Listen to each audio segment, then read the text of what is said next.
Good morning to students. In our last class, we were discussing that how does the metals reacts with water, right? जो metals होते हैं वो किस तरीके से वाटर के साथ रिएक्ट करते हैं, ये चीज़ हम लोग डिस्कस कर रहे थे लास्ट क्लास में। वी हैव सीन कि हर एक मेटल जो होता है वो वाटर के साथ अलग अलग तरीके से रिएक्ट करता है।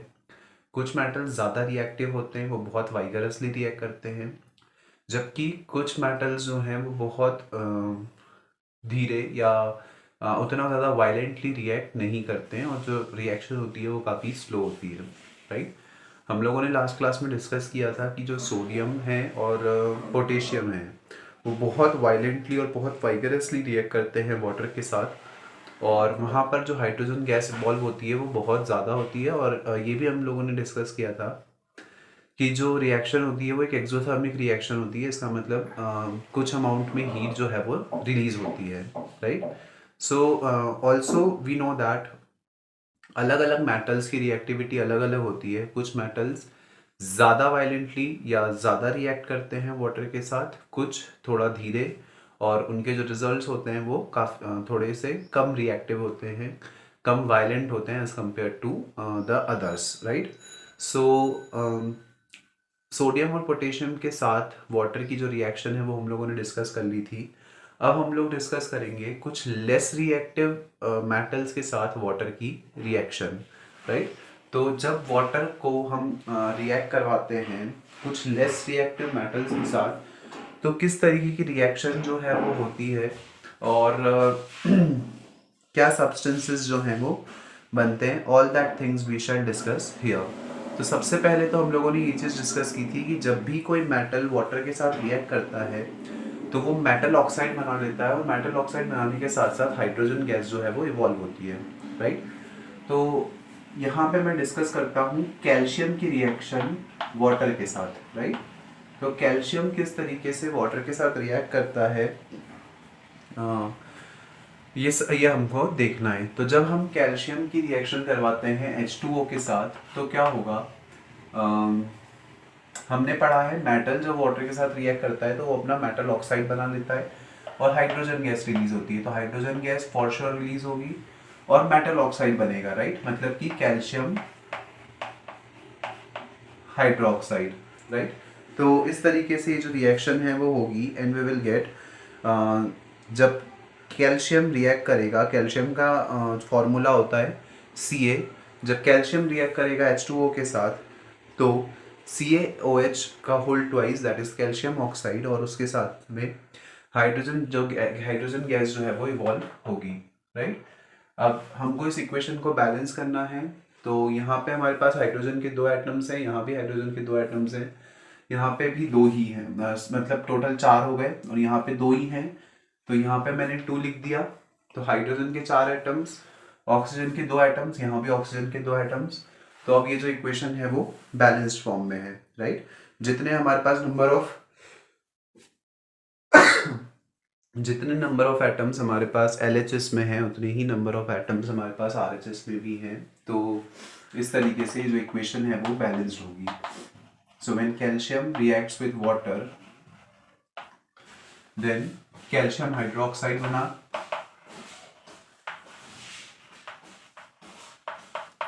और कैल्शियम हाइड्रोक्साइड बनने के साथ साथ हाइड्रोजन गैस जो है वो इवॉल्व होगी। अच्छा, यही सेम चीज हो रही थी सोडियम के केस में भी और पोटेशियम के केस में भी, राइट। वहां पे भी वो जो मेटल्स हैं वो वाटर के साथ रिएक्ट कर रहे थे और अपना मेटल ऑक्साइड बना रहे थे। तो डिफरेंस क्या हुआ फिर उन रिएक्शंस में और इस रिएक्शन में?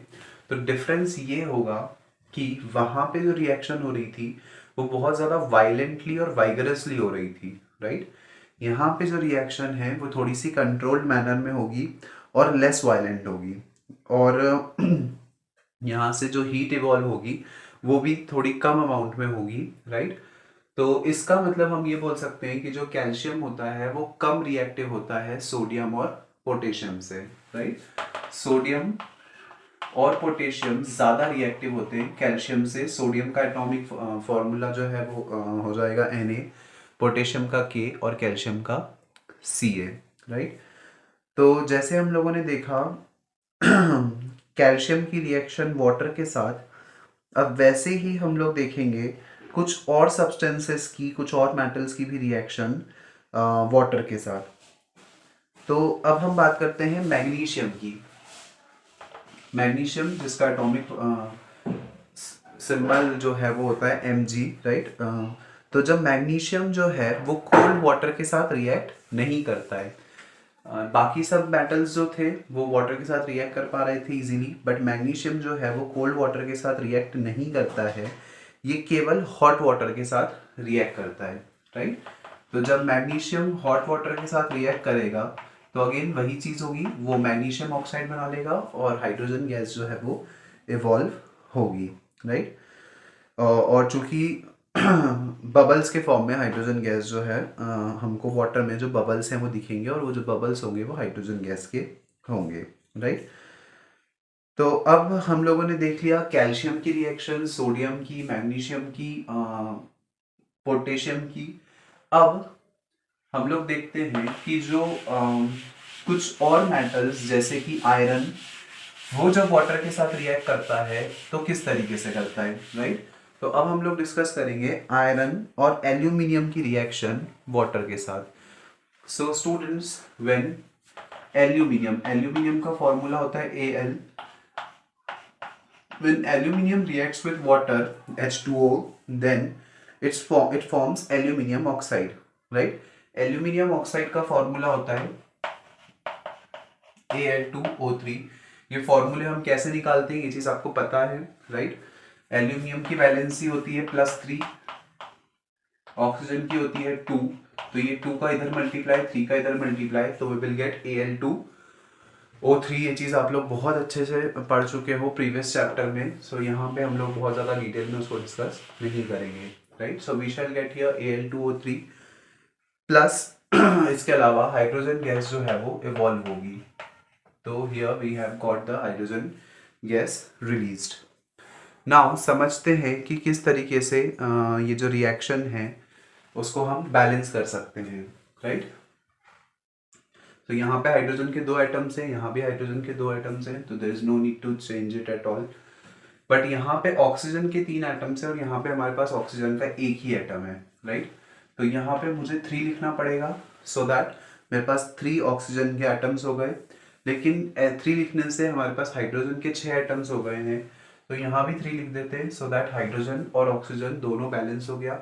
अब केवल एल्यूमिनियम को मुझे बैलेंस करना है, तो यहाँ पे मैंने लिख दिया 2, तो ये एल्यूमिनियम भी जो है वो बैलेंस हो गया है, राइट। तो एल्यूमिनियम जब वाटर के साथ रिएक्ट करेगा तो वो Al2O3 बना लेगा और हाइड्रोजन गैस जो है वो रिलीज होगी, राइट।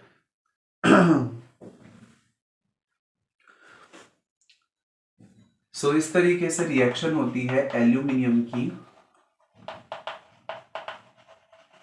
वाटर के साथ, सो दैट एल्यूमिनियम ऑक्साइड बनता है और एल्यूमिनियम ऑक्साइड बनने के साथ साथ हाइड्रोजन गैस जो है वो रिलीज होगी, right.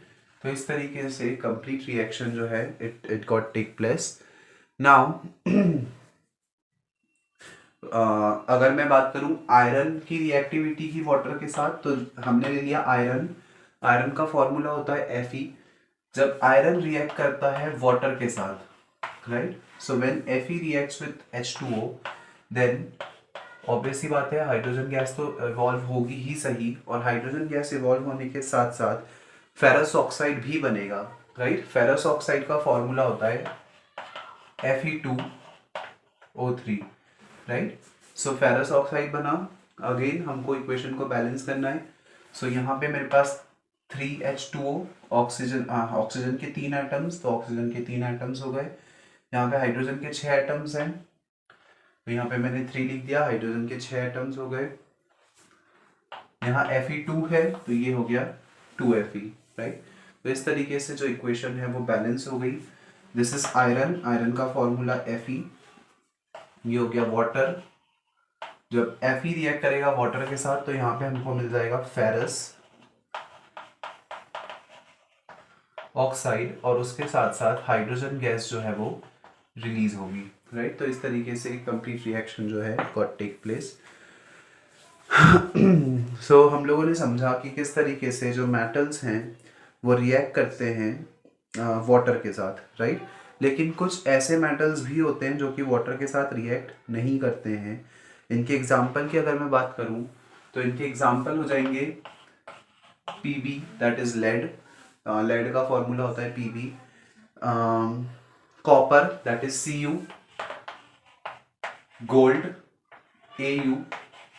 Silver, Ag, right.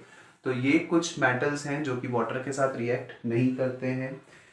In case अगर ऑब्जेक्टिव्स के फॉर्म में आता है that what right a name of metal that do not react with water, तो यू शुड नो कि ऐसे कौन से मेटल्स हैं जो वाटर के साथ रिएक्ट नहीं करेंगे। So you can write any of the name from here, right. Also there is one thing, जब भी हम केमिस्ट्री का पेपर सॉल्व करते हैं तो जब आप कोई भी मेटल का या किसी भी एलिमेंट का नाम लिख रहे हो और अगर आपको उसका सिंबल पता है तो हम उसका सिंबल भी बना दें, it gives good impression on the checker, right. तो हमको उसका सिंबल भी लिख के आना है। जैसे कि सिल्वर का सिंबल होता है Ag, गोल्ड का होता है Au। तो जो एटॉमिक फार्मूला है वो भी हमको पता होना चाहिए, right. So in this way we can say that students the metals react with water. तो अभी तक हम लोगों ने मेटल्स की रिएक्शंस देखी एयर के साथ में, दैट इज ऑक्सीजन के साथ में। ऑल्सो हम लोगों ने देखा कि वाटर के साथ में जो मेटल्स हैं वो किस तरीके से रिएक्ट करते हैं, राइट। अब हम लोग नेक्स्ट टॉपिक देखते हैं कि मेटल्स कुछ सर्टेन एसिड्स के साथ में किस तरीके से रिएक्ट करते हैं। तो अब हम देखेंगे कि मेटल की रिएक्शन कैसे होती है मेटल्स विथ एसिड्स। एयर के साथ मतलब ऑक्सीजन के साथ देख चुके हैं हम, वाटर के साथ देख चुके हैं। अब हमको देखना है कि एसिड्स के साथ किस तरीके से मेटल्स जो हैं वो रिएक्ट करेंगे। सो हम लोग ऑलरेडी ये चीज़ डिस्कस कर भी चुके हैं एक वीडियो में, दैट जब मेटल्स रिएक्ट करते हैं एसिड के साथ तो वो सॉल्ट और हाइड्रोजन बनाते हैं। तो जब मेटल्स रिएक्ट करते हैं एसिड के साथ तो वो एक सॉल्ट बनाएंगे और सॉल्ट के साथ साथ वाटर बनाएंगे, राइट। तो इसके कुछ एग्जांपल्स देखेंगे और देखते हैं कि अलग अलग मेटल्स किस तरीके से रिएक्ट करते हैं अलग अलग एसिड्स के साथ में, राइट। अच्छा, ये एसिड कौन सा है? तो ये एसिड है, एक्चुअली अलग अलग एसिड्स के साथ अलग अलग होता है तो वो चीज़ हम लोग डिस्कस कर लेंगे। Okay, here it's not water, it's hydrogen.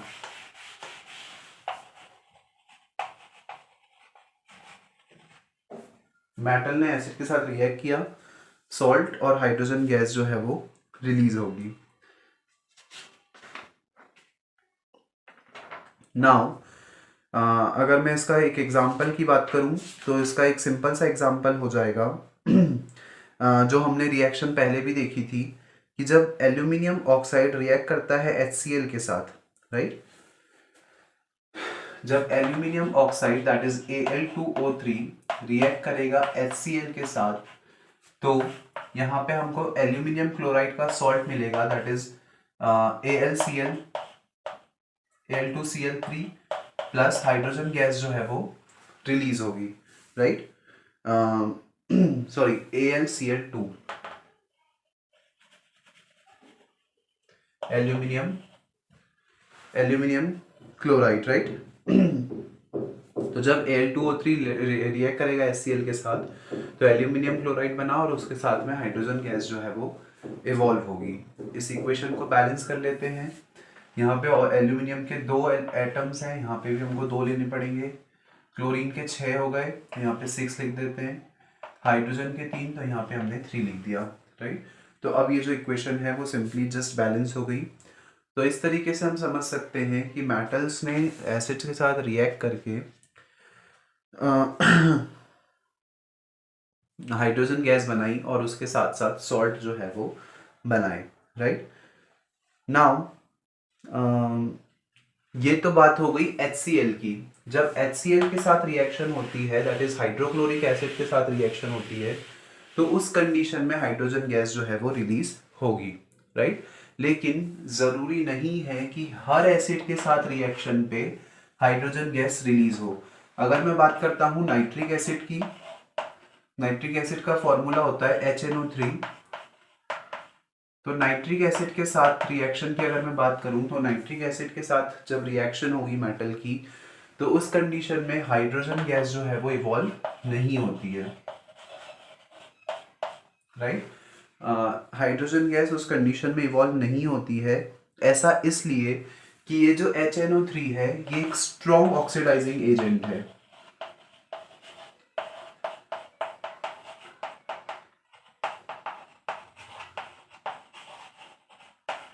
ये एक स्ट्रॉन्ग ऑक्सीडाइजिंग एजेंट है, और चूंकि ये एक स्ट्रॉन्ग ऑक्सीडाइजिंग एजेंट है, तो ये हाइड्रोजन का ऑक्सीडेशन कर देता है और वो डायरेक्टली क्या बना लेता है, वाटर, राइट।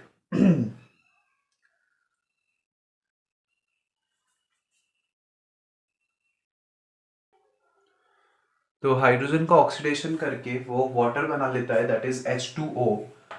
और इस कंडीशन में हमको हाइड्रोजन गैस इवॉल्व नहीं होगी बल्कि वाटर मिलेगा, राइट। और वाटर बनने के साथ साथ क्या होता है, अलग अलग तरीके के ऑक्साइड्स वो बना लेता है, NO, N2O, NO2, इस तरीके के नाइट्रस ऑक्साइड्स जो हैं वो अलग अलग तरीके के ऑक्साइड्स बना लेता है। ये सब कैसे होता है ये चीज़ आप हायर क्लासेस में देखेंगे। अभी के लिए हमको सिर्फ इतना पढ़ना है कि HCl के साथ, दैट इज हाइड्रोक्लोरिक एसिड के साथ जब हम मेटल्स की रिएक्शन करवाएंगे तो हाइड्रोजन गैस इवॉल्व होगी। और ज़रूरी नहीं है कि हर एसिड के साथ हाइड्रोजन गैस इवॉल्व हो। फॉर एग्जांपल नाइट्रिक एसिड एक स्ट्रॉन्ग ऑक्सीडाइजिंग एजेंट होता है। जब उसको हम रिएक्ट करवाएंगे मेटल के साथ तो जो हाइड्रोजन बनी है वो उसको ऑक्सीडेशन कर देगा, और ऑक्सीडेशन करने के बाद हमको प्रोडक्ट में वाटर मिलेगा, राइट। तो इस तरीके से ये जो पूरी रिएक्शन है it got take place here in this way. और अगर हम बात करें तो कुछ ऐसे मेटल्स होते हैं जो कि नाइट्रिक एसिड के साथ रिएक्ट करके हमको हाइड्रोजन गैस जो है वो देते हैं। फॉर एग्जांपल मैंगनीज का फॉर्मूला होता है Mn।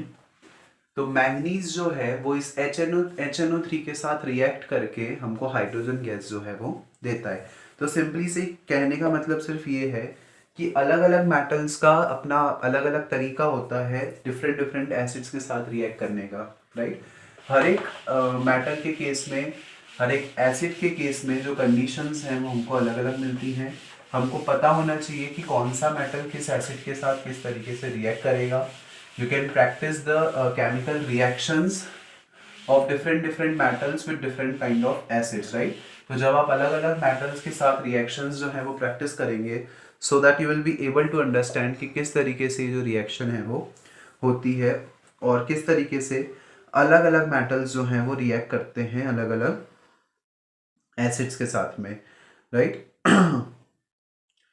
तो अभी तक हम लोगों ने काफ़ी सारे मेटल्स की रिएक्शन देखी, एयर के साथ, वाटर के साथ, एसिड्स के साथ। और यहाँ से हम एक चीज़ कंक्लूड कर सकते हैं कि हम लोगों ने मेनली अभी तक जो रिएक्शंस देखी है वो मैग्नीशियम की देखी, एल्यूमिनियम की देखी, आयरन की देखी है, राइट।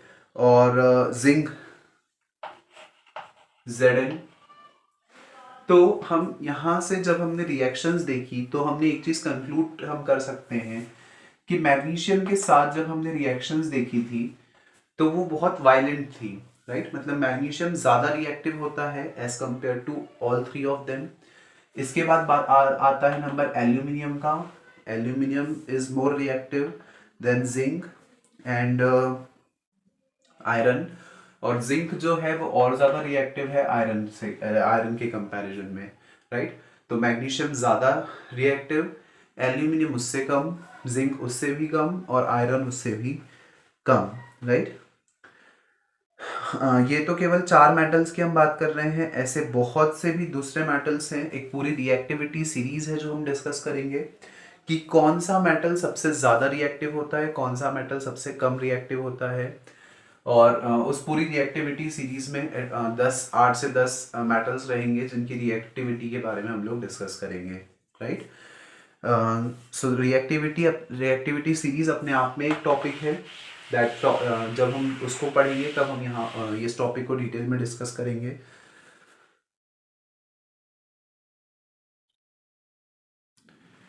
नाउ एक फैक्ट है जो हमको पता होना चाहिए, इट्स क्वाइट इंटरेस्टिंग.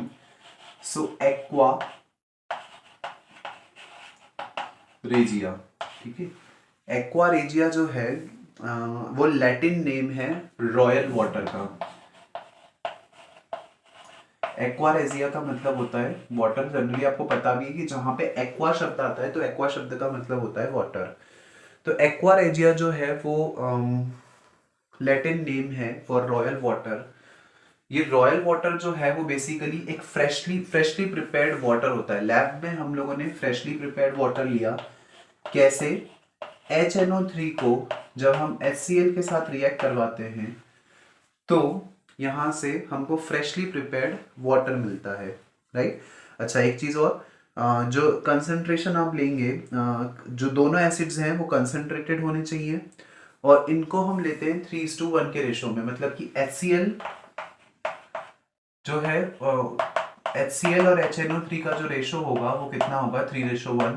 मतलब अगर हमने 3 अमाउंट ऑफ HCl लिया है तो उसके साथ हमको 1 amount of nitric acid that is HNO3 लेना है. और ये जो रॉयल वाटर बनता है इस रिएक्शन की हेल्प से वो इतना ज़्यादा हम बोल सकते हैं रिएक्टिव होता है कि वो गोल्ड को अपने अंदर डिसॉल्व कर सकता है, राइट.